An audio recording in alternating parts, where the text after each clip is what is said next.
Third song అనమాక నువ్వు మొన్న వచ్చింది ఒక టైలర్ అదే సాంగ్ బాబా మన కాలర్ ఎత్తుతుంటే ఏందో అనుకున్నా గానీ దయచేసి సినిమా హాల్లో ఏ సినిమా హాల్లో విడుదలవుతుందో దయచేసి కుర్చీలు మాత్రం ఉంచమాకండి. ఈ స్టెప్పులకి ఈ పాటకి కుర్చీలు ఎరగకపోతే నన్ను బాబా ఏం మ్యూజిక్ పెట్టాడన్నా, కాలు ఆడుతుందన్నా, కొట్టాడన్నా పవన్ కళ్యాణ్ ఈసారి దెబ్బ బాగా కొట్టాడన్నా, చాలా హ్యాపీగా ఉంది. ఇంకా సూటిగా తగిలి ఇంకా నువ్వు అంటా తగిలిందన్న, ప్రతి ఒక్కడికి తగిలింది.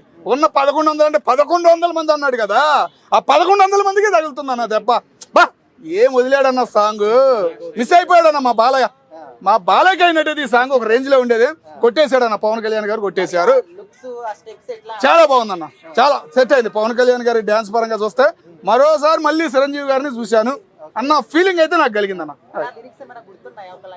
అన్న ఇంకా ఒక లైన్ ఏందన్నా, సోడాలో ఇంకా ఎన్ని రోజులు ఉంటావన్నా గోలీలాగా పగలగొట్టి రా బయటికి నీ వెనక ఉండాడు అని ఒక పౌరుషంగా ఒక రోషంగా చెప్పాడన్న, చాలా హ్యాపీ అనిపించింది. నేను ఒక్కటి చెబుతున్నా, సినిమా హాల్ పెద్దలందరూ దయచేసి కుర్చీలు తీసేసేయండి, కుర్చీలు ఉంటే మాత్రం ఎరగిపోవడం ఖాయం.